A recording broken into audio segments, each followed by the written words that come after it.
Las provincias de Lugo y Orense comparten uno de los espacios naturales y artísticos más ricos de Galicia, la Ribera Sacra, tierra de espiritualidad, tierra de monjes.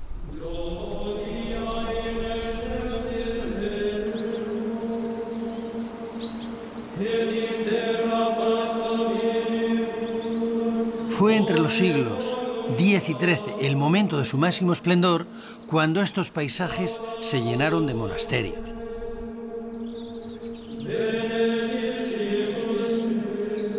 En aquel tiempo las oraciones y los cánticos de los monjes inundaban los rincones de estos pequeños valles, encajonados a todo lo largo del curso final del río Sil y del tramo central del Miño.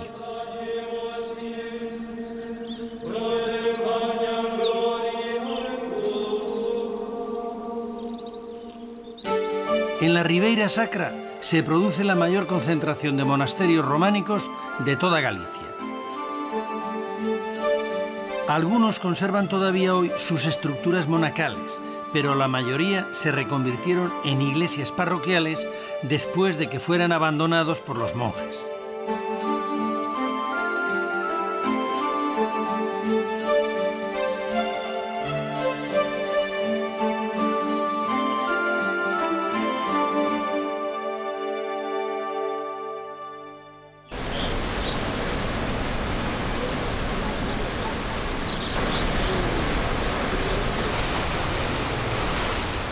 Esto que tienen a mis espaldas son los cañones del río Sil. Junto con el río Miño son la columna vertebral de Galicia. En ambos ríos se establecieron los eremitas, buscando la soledad y buscando también la comunicación a lo largo del río. Agrupados después, gracias a la Orden de San Benito, forman monasterios que pueblan toda esta zona de la Ribera Sacra.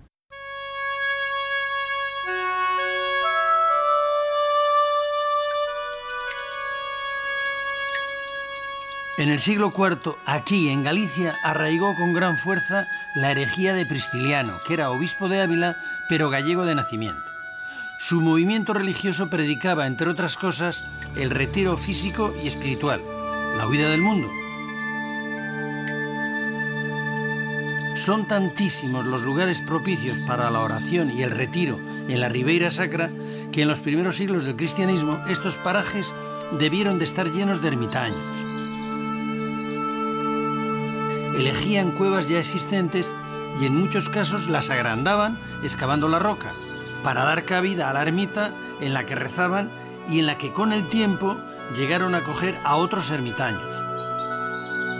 Pasaban así de la vida en solitario a una vida en comunidad. Esto es lo que pudo haber ocurrido en San Pedro de Rocas. Este es el famoso monasterio de San Pedro de Rocas, el más antiguo de toda Galicia. De su vejez da fe una piedra, una lápida que anuncia o nos dice que es un monasterio familiar ya en este siglo VI. Es abandonado por causa de la invasión musulmana y ya en el siglo XI tenemos de nuevo noticias de que está siendo ocupado por monjes benedictinos. En la lápida fundacional que se encontró en el interior de la iglesia se da fe de que 6 varones recibieron este lugar en herencia en el año 573. Es posible, por tanto, que este hubiera sido inicialmente un eremitorio familiar. A los pies de la iglesia se pueden ver ahora las tumbas medievales, que antiguamente estaban cubiertas con losas y formaban el atrio del templo. En la fachada hay 3 arcos que dan entrada a 3 naves con sus correspondientes ábsides. Los capiteles tienen una decoración típicamente románica, el ajedrezado. La iglesia excavada en la roca fue realizada entre los siglos XII y XIII, siendo ya monasterio benedictino. Nunca fue un monasterio importante. En sus momentos de máximo esplendor no pasó de 13 monjes.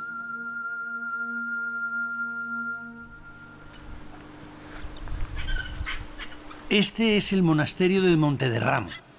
Las muchas reformas realizadas en él a lo largo de su historia han acabado con el románico original.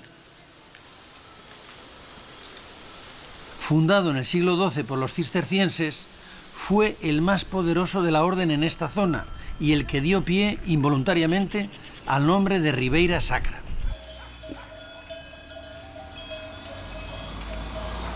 El mérito es de un cronista benedictino del siglo XVII que tuvo el acierto de equivocarse a la hora de transcribir el documento por el que la reina, doña Teresa de Portugal, donaba a este monasterio unas posesiones situadas en la Roboira Sacrata, es decir, en la Robleda Sagrada. El buen monje entendió que decía Riboira Sacrata, Ribera Sagrada. Hay que reconocer que el tiempo le ha dado la razón y el nombre, producto de su equivocación, ha hecho fortuna.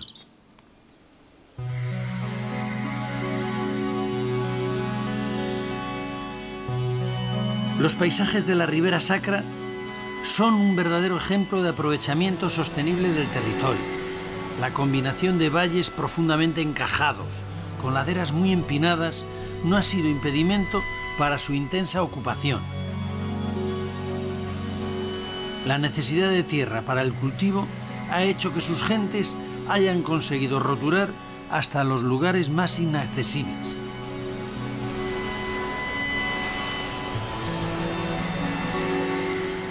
La mayor parte de los bancales que aún se siguen cultivando son de origen medieval. Fueron los monjes los que introdujeron este sistema de cultivo para poner en explotación las tierras de su dominio. Eso explica el importantísimo papel que los monasterios tuvieron en el desarrollo de la economía de la época. Estos valles tienen un microclima casi mediterráneo, temperaturas altas en verano, suaves en invierno y lluvias poco abundantes. Esto ha hecho posible desde tiempos inmemoriales el cultivo de la vid.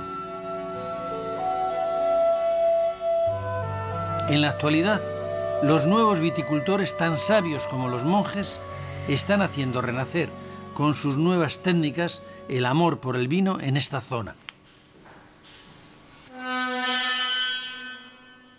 Fernando, viticultor en un terreno maravilloso, la Ribera Sacra, denominación de origen. ¿A quién se le ocurre poner las primeras viñas en estas laderas?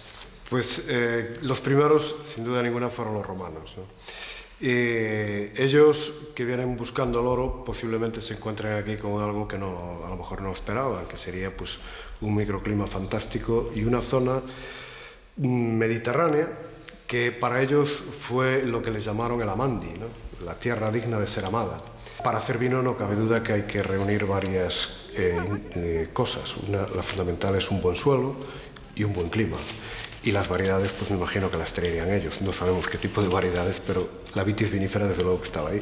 Una vez pasado el bache de la cultura arábiga, que no beben vino, en el medievo se recupera otra vez este arte de hacer vino de la vid.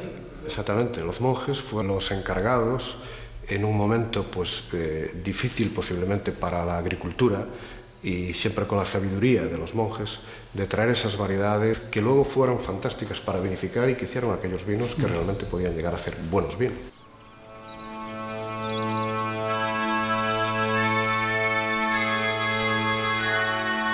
El monasterio de San Esteban de Ribas de Sil es el gran monasterio de la Ribera Sacra. Ha sido uno de los más importantes y poderosos de Galicia y, como casi todos los de esta zona, está situado sobre una ladera de la montaña y mirando al río. Después de más de siglo y medio de abandono, ahora ha sido rehabilitado y transformado en un parador de turismo. Como casi todos los monasterios de la Ribera Sacra, su origen debió ser también un eremitorio. Según la tradición, fue fundado por San Martiño en el siglo VI, pero la primera noticia documentada de él la tenemos en el año 921, en un pergamino del rey Ordoño II, en el que autoriza al abad Franquila y a sus monjes a edificar una basílica y un monasterio en este lugar sagrado, ruinoso y abandonado desde antiguo.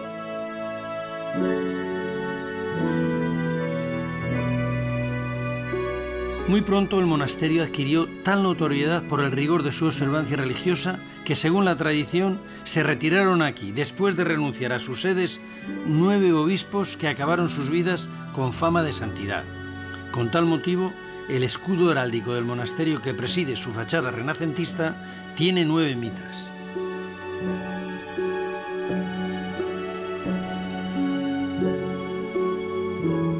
Como todos los monasterios con gran poder económico, este de San Esteban, que perteneció a los benedictinos, ha sufrido muchas reformas a lo largo de su historia. De la época románica se conservan una parte del claustro de los obispos y otra parte de la iglesia. En este claustro estuvieron enterrados los 9 obispos. La arquería del cuerpo inferior es románica. La parte superior es del siglo XVI.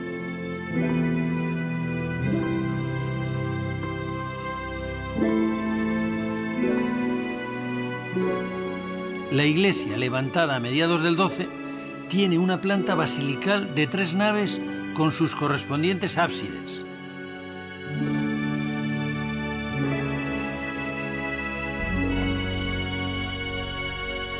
Aunque uno de los ábsides quedó ocultado casi por completo con la construcción de la sacristía, podemos ver algo bastante insólito. El ábside central es más bajo que los laterales.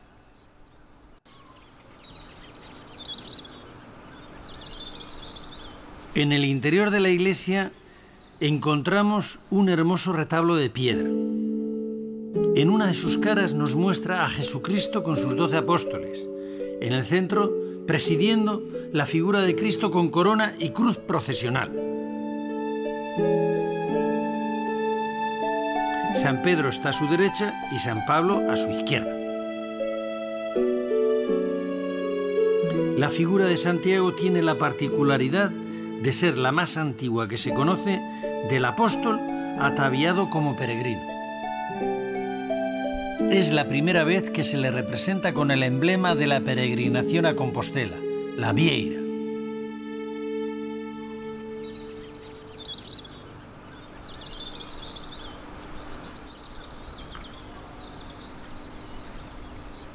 Todos los monasterios de la Ribera Sacra están emplazados en lugares especiales, con paisajes que invitan a la meditación.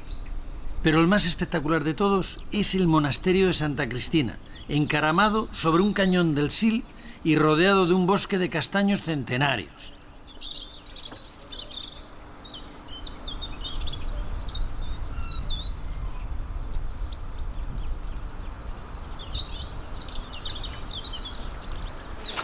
De este monasterio benedictino tenemos noticias escritas desde el siglo X, aunque su fundación se remonta a siglos anteriores.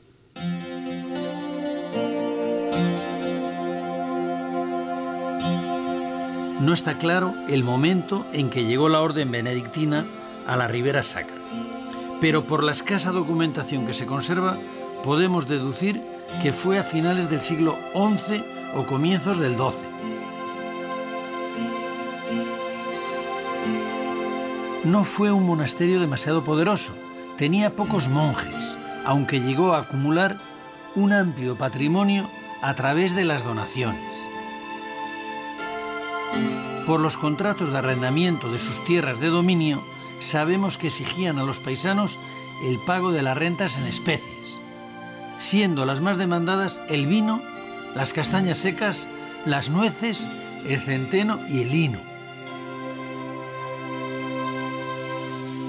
La iglesia, junto con la portada del monasterio, es lo que ha quedado de la construcción románica.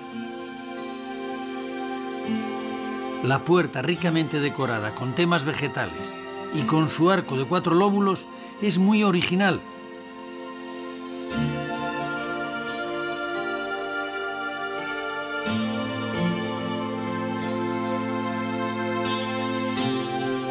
La iglesia es de finales del siglo XII. Tiene planta de cruz latina con 3 ábsides.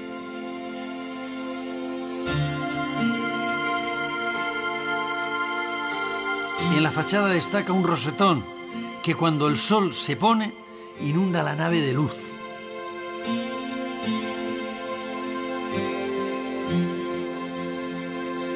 A un lado de la iglesia tiene adosada una torre campanaria, también románica, que parece más bien una atalaya pensada para controlar el paso por el río Sil.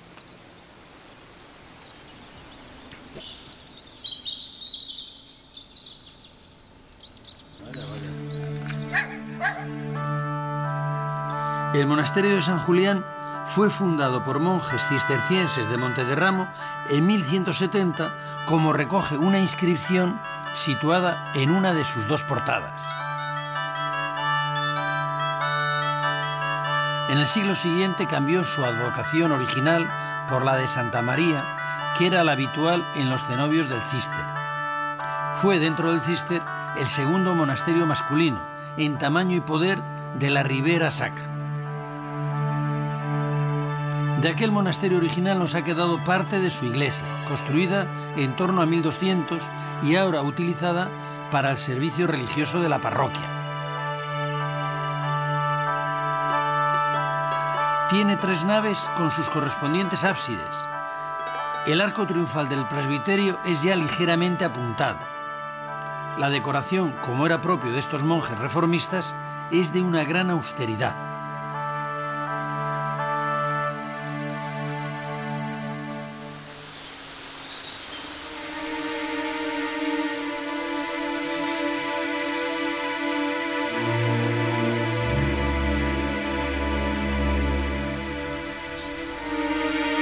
Estas ruinas que nos contemplan, implorando su rehabilitación, fueron en su día el monasterio de San Payo.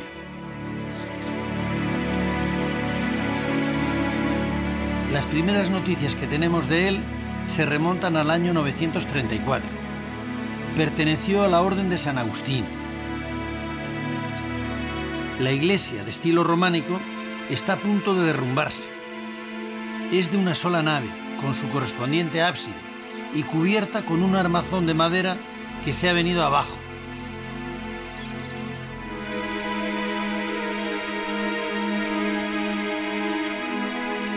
Aún podemos ver en medio de tanta desolación unos curiosísimos capiteles policromados que nos muestran unos monstruos terribles que nos amenazan con el infierno.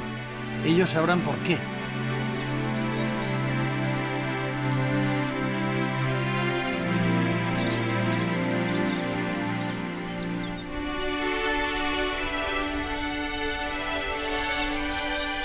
En la margen derecha del Sil, ya muy próximo a su confluencia con el Miño, está el monasterio de San Vicente.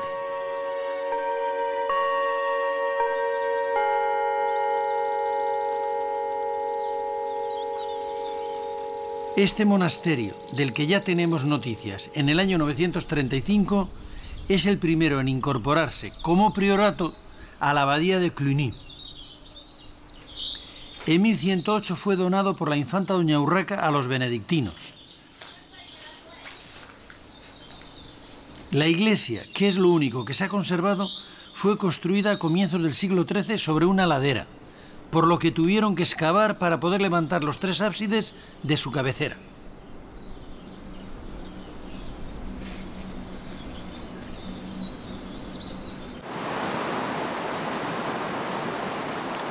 Este es el nuevo Portomarín. Lleva aquí poco más de 40 años. El viejo Portomarín estaba situado en la margen derecha del río Miño, pero en los años 60 del siglo pasado, y a pesar de que estaba declarado conjunto histórico-artístico, fue demolido para construir el embalse de Belesar. Era una villa que conservaba parte de su trazado medieval. Su iglesia fue trasladada piedra a piedra hasta su nueva ubicación, la Plaza Mayor del nuevo pueblo. Esto también ocurrió con otras iglesias situadas a lo largo del río Miño. A primera vista llama la atención su aspecto de iglesia encastillada. Esta fortificación se debe a la importancia estratégica que tuvo en la época medieval. Portomarín era paso obligado del Camino de Santiago. Para salvar el río Miño había que atravesar su puente.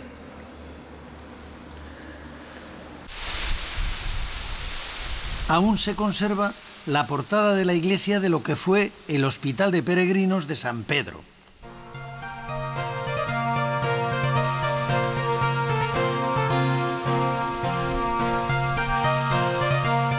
La villa perteneció primero a la Orden de Santiago y más tarde a la de San Juan de Jerusalén. La iglesia comenzó a construirse a finales del siglo XII. Tiene una sola nave y un ábside. Es de sillería de piedra caliza y no de granito como es habitual en Galicia. Todavía se aprecia la numeración de los sillares que hicieron para su traslado. Esta iglesia fue construida por un taller de canteros que o bien aprendieron su oficio con el maestro Mateo, autor del Pórtico de la Gloria en la Catedral de Santiago, o fueron fuertemente influidos por su estilo. Los canteros de este taller fueron después descendiendo por la ribera del Miño y levantando iglesias. Esto ocurrió en torno al 1200. A pesar de la erosión sufrida por la piedra, en una arquivolta de la puerta principal podemos ver uno de los temas ornamentales favoritos del maestro Mateo, a los ancianos del Apocalipsis tocando instrumentos musicales.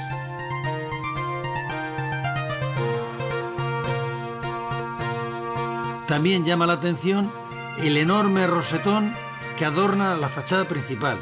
Está realizado al estilo del de la Catedral de Santiago.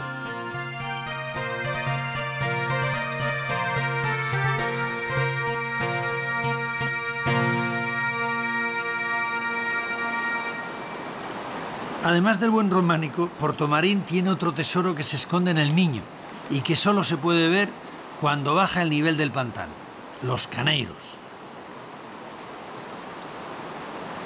Los caneiros es un sistema de pesca para coger anguilas vivas.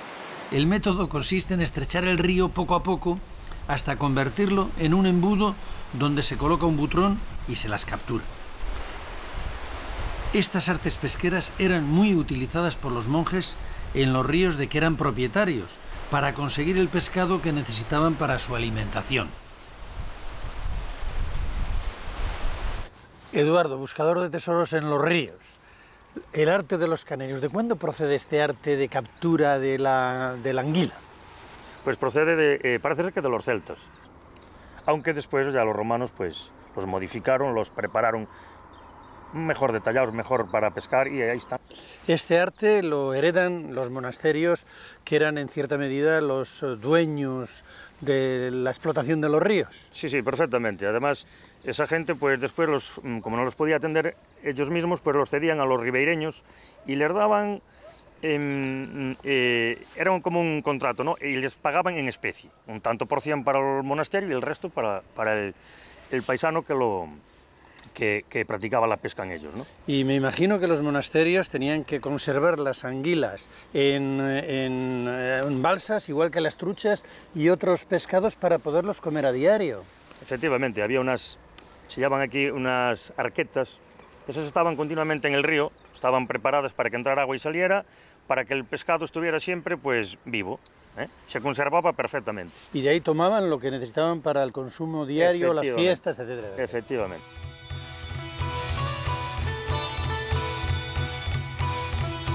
Alrededor de esta iglesia hubo una vez un pueblo, Pesqueiras, llamado así porque en este lugar muy próximo al Miño hubo antiguamente pesqueras. Con la llegada del pantano el pueblo se retiró, dejando a la iglesia sola.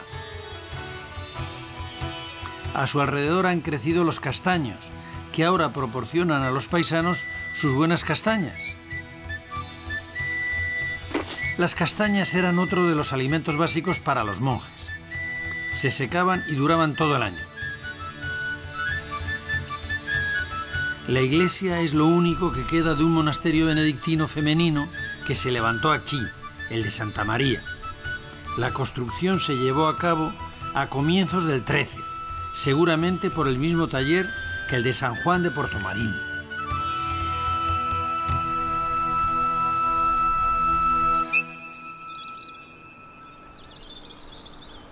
Bajando el curso del Miño nos encontramos de nuevo con el fantasma del maestro Mateo. Colgada de una ladera está la iglesia de lo que fue el monasterio de San Esteban de Ribas de Miño, del que se tiene noticia desde el siglo X.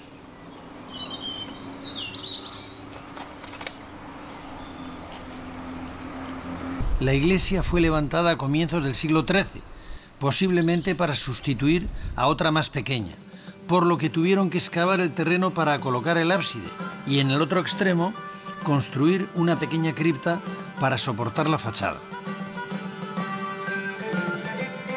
Este recurso ya fue utilizado anteriormente por el maestro Mateo en la Catedral de Santiago para levantar el Pórtico de la Gloria.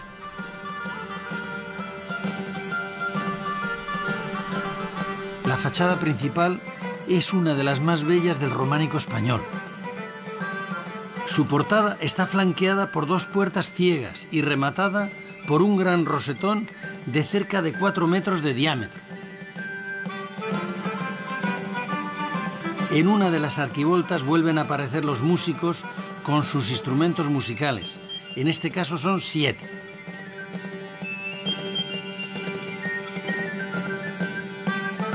Los fustes de las columnas, como los del Pórtico de la Gloria, también son de mármol. La iglesia es de una sola nave y está cubierta con madera y tejas. En el interior, además de disfrutar de la luz que se cuela a través del rosetón, podemos ver una adoración de los reyes incompleta, pero con muy buena labra. Están tallados en piedra y en el caso de la Virgen conserva la policromía de la época.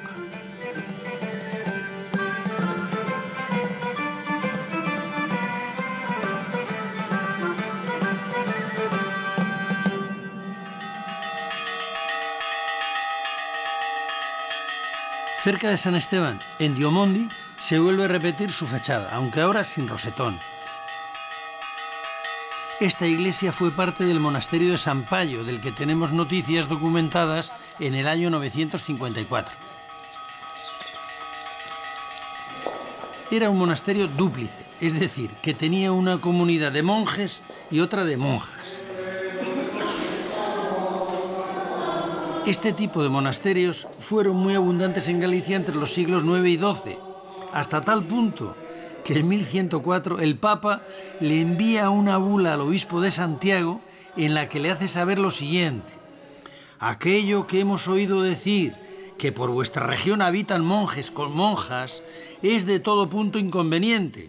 Para cortarlo, disponga enérgicamente tu experiencia de manera que los que actualmente estén juntos se separen en divididas y lejanas habitaciones y en adelante no vuelva a tomarse tal costumbre. Así es como Roma acabó con los monasterios dúplices. Los de la Ribera Sacra, donde también los había, acabaron desapareciendo y sus propiedades pasaron a engrosar el patrimonio de otros monasterios mayores o de catedrales. Este que estamos viendo, el de San Payo, pasó a depender de la Catedral de Lugo.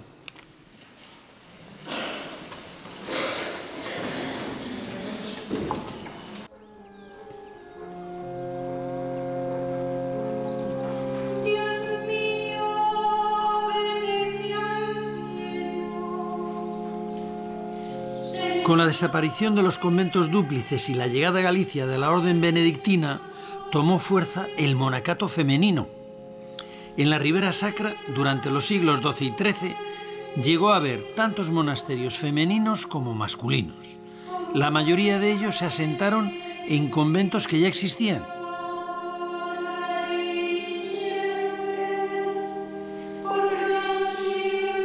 Este es el caso del monasterio benedictino de San Miguel, en el que para la construcción de la nueva iglesia se reutilizó una ventanita prerrománica. Esto nos permite suponer que en el siglo X ya había allí una iglesia.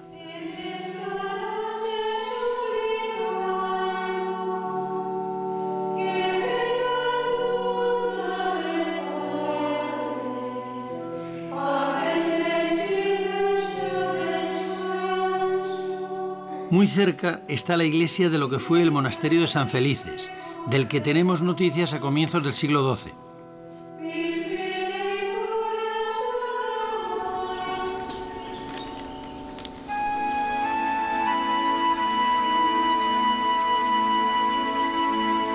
Junto al río Miño se levantaron otros 2 monasterios que acabaron siendo de monjas benedictinas, el de San Juan, fundado en el siglo X, y el de San Esteban del siglo IX.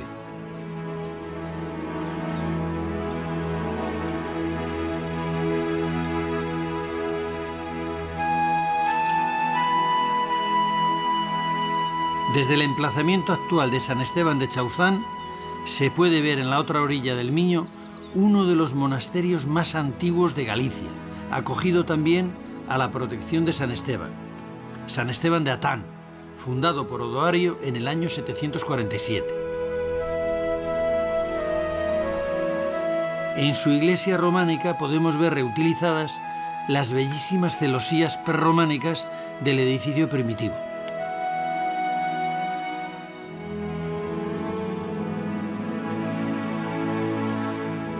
El monasterio femenino de Santa María en Ferreira es el único de todos los de la Ribera Sacra que aún tiene vida monástica. Su origen se remonta al siglo X. Entonces era un monasterio dúplice, pero en 1175 pasó a ser una nueva casa del Císter.